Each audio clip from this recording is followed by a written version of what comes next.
The investigation that followed was painstaking and intense, drawing the attention of both Canadian authorities and international media.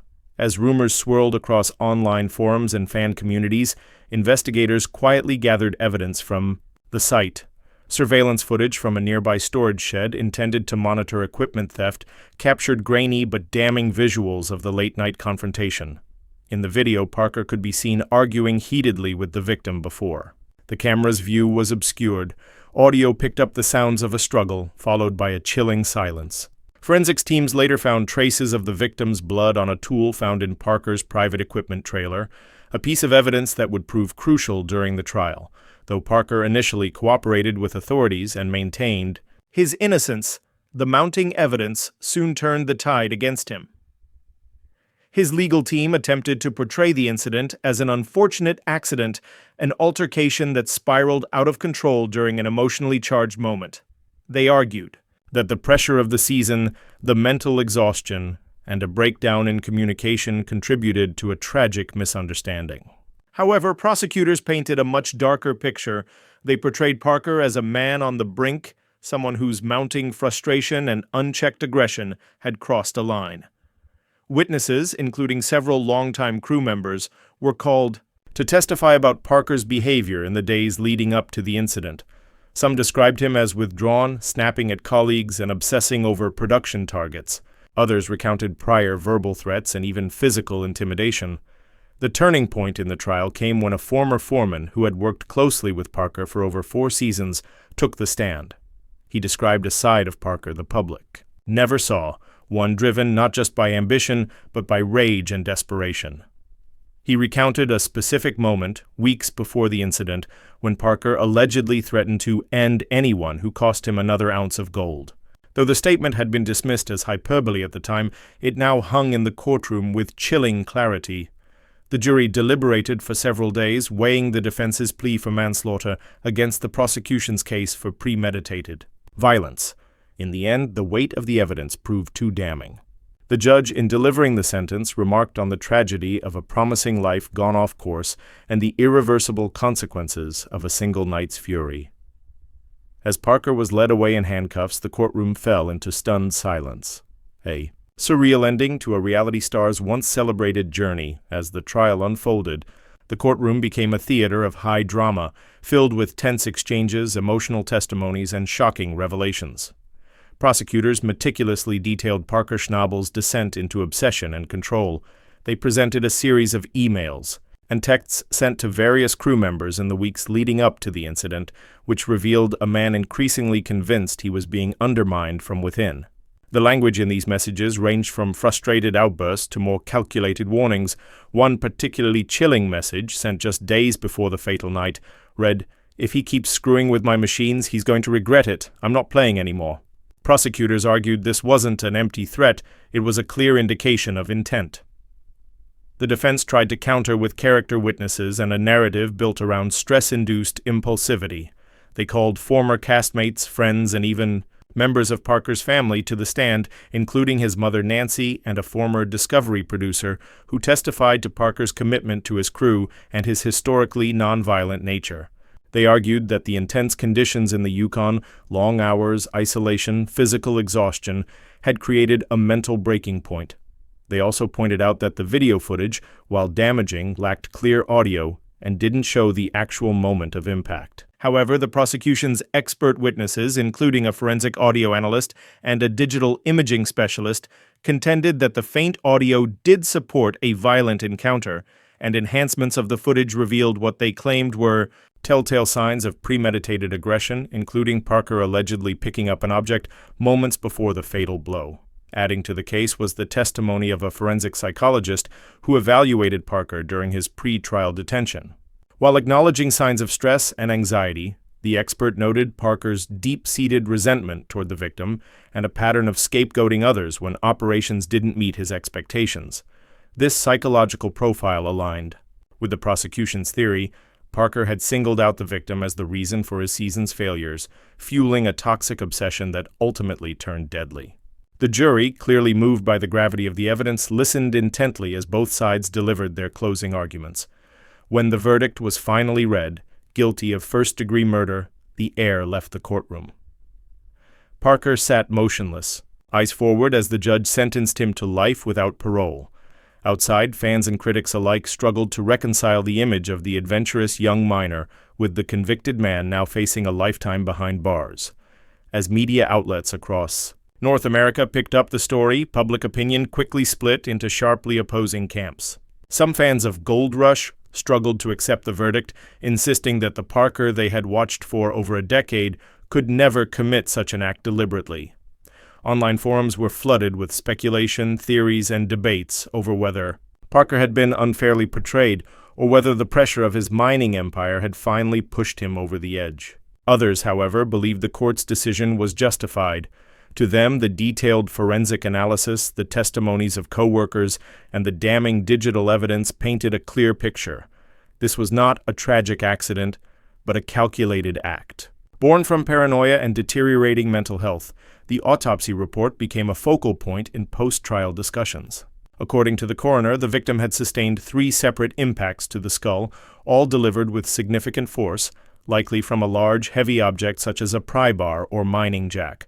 Defensive wounds were minimal, suggesting the victim had little chance to react or protect himself.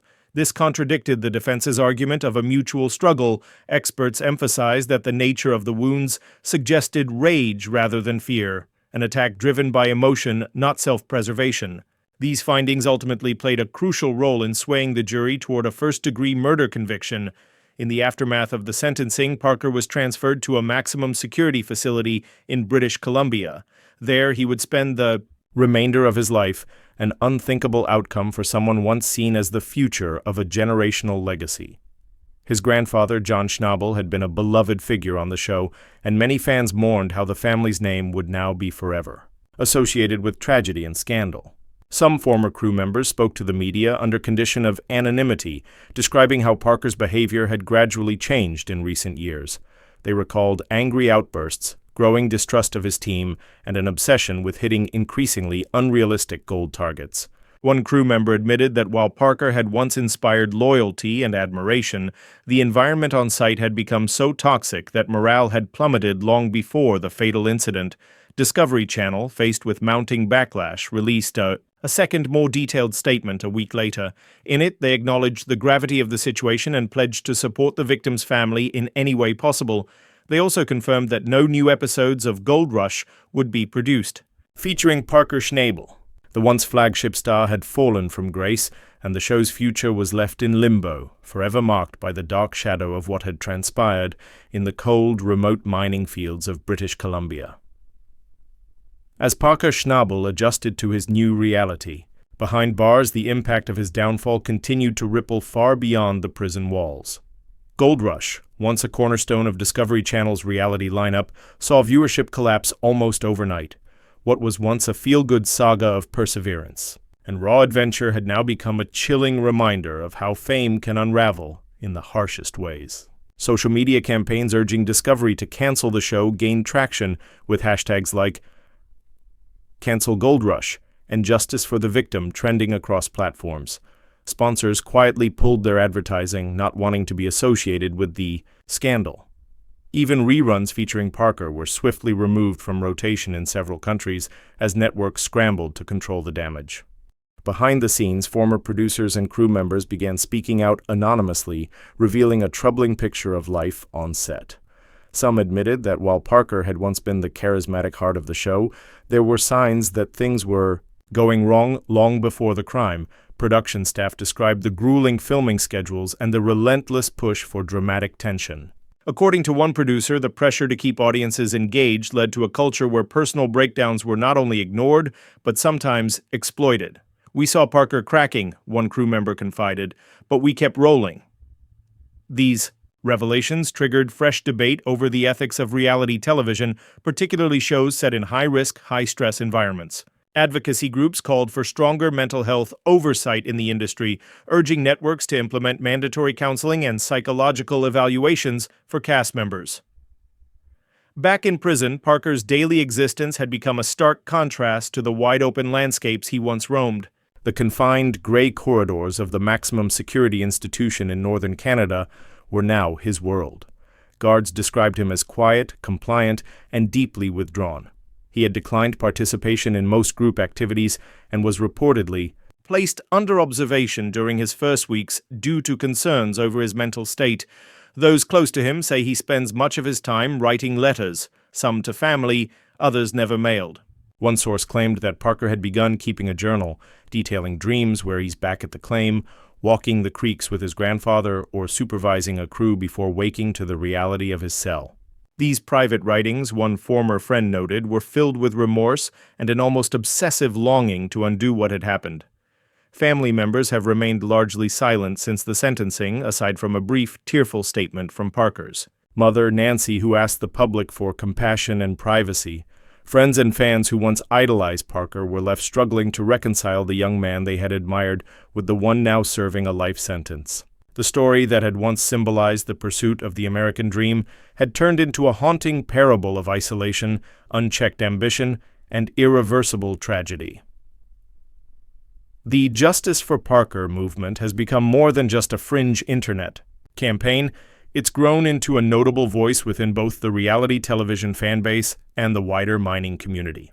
Rallies have taken place in cities across Canada and the United States, often attended by former crewmates, longtime viewers, and small-scale miners who sympathize with the toll Parker's role must have taken on him. Social media accounts dedicated to the cause share regular updates, snippets of legal documents, interviews with supporters, and video montages of Parker's earlier, more wholesome days on Gold Rush.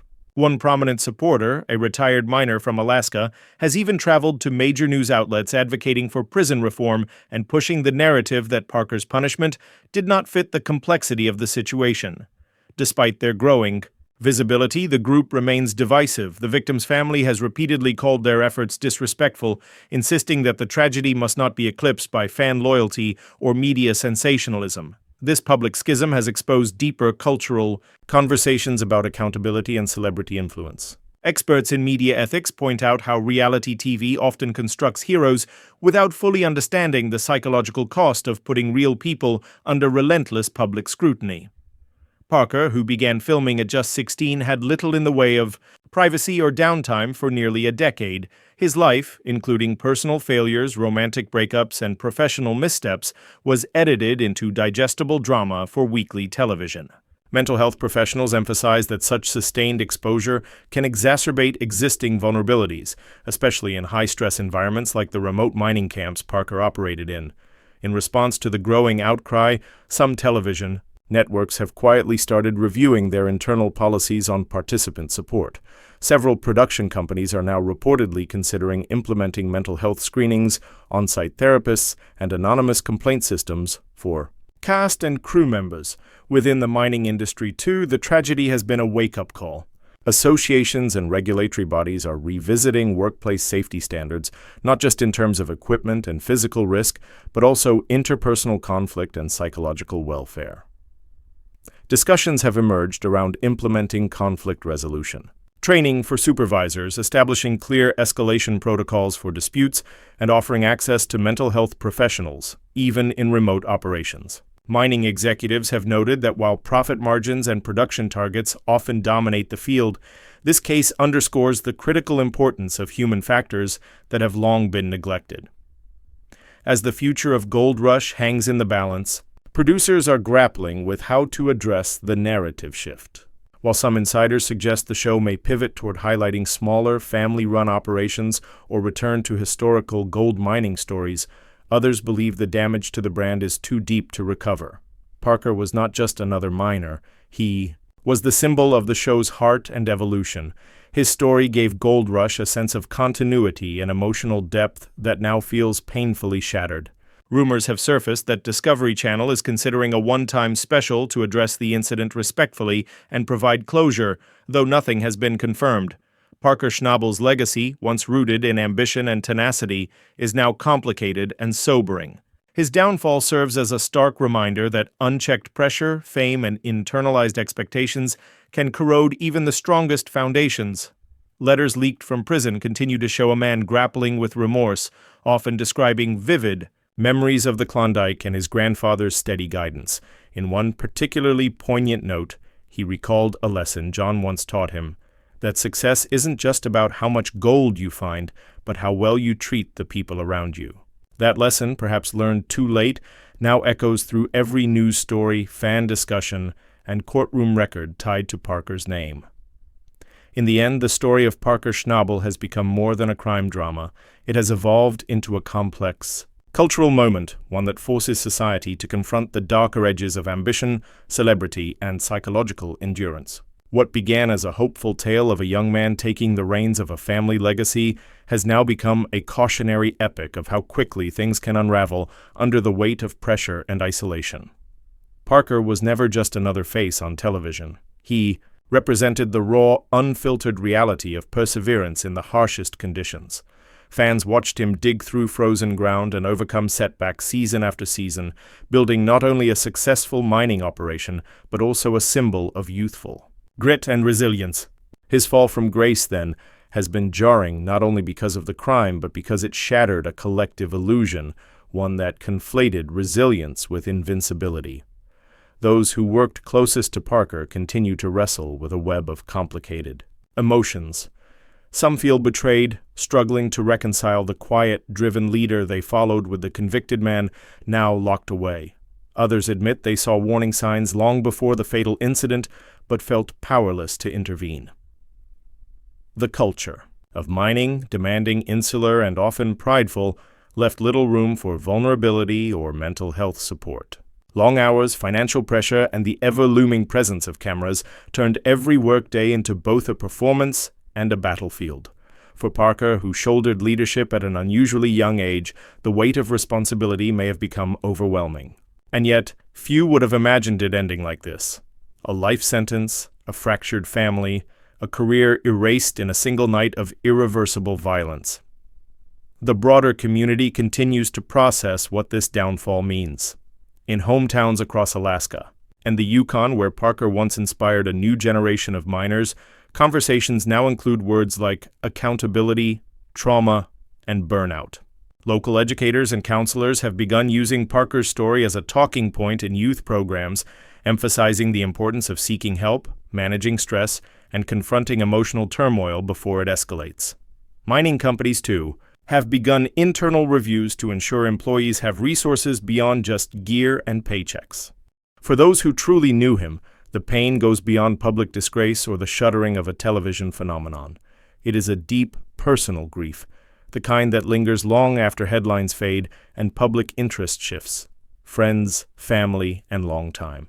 Crew members are left grappling with a disorienting emotional paradox: how to reconcile the driven, good-hearted young man they once stood beside with the image of someone convicted of a brutal crime. The Parker they remember was passionate, often obsessive about perfection, but he was also generous, loyal, and inspired by the desire to make his grandfather proud. That memory is now clouded, tangled in court transcripts and forensic reports, leaving behind a cruel ambiguity that those closest to him are struggling to navigate. To them, Parker was more than a TV star. He was a son who once ran to his mother for advice, a boy who spent hours studying mining techniques in his grandfather's old notebooks, a young man who celebrated every ounce of gold, not for fame or fortune, but because it proved he was capable of carrying the torch passed down to him. He loved the land, the process, the challenge, and he poured his soul into every decision, every dig site, every ounce produced. When he succeeded, it wasn't just a win for the show, it was a deeply personal triumph, and when he failed, he carried that weight silently, often withdrawing into himself rather than sharing the burden. Those private struggles, invisible to the audience and perhaps even to his closest allies, may have slowly eroded the stability that once held him together. The courtroom verdict didn't just sentence Parker to a lifetime behind bars, it cast a long, painful shadow over the dreams of those who had built their hopes around him. For his mother, it was the loss of a son to a world she could no longer reach. For his friends, it was the end of an era, the dismantling of a legacy they had believed in and worked for. They grieved not only the crime, not only the victim, but also the loss of a version of Parker who might have thrived under different circumstances. That loss is intangible and permanent, felt in every silent moment where once there was laughter or hope. In the aftermath, their love for him hasn't necessarily vanished, but it has become more complex, tempered by heartbreak and uncertainty. What remains is the unshakable truth that even the brightest futures can unravel when inner battles go unspoken.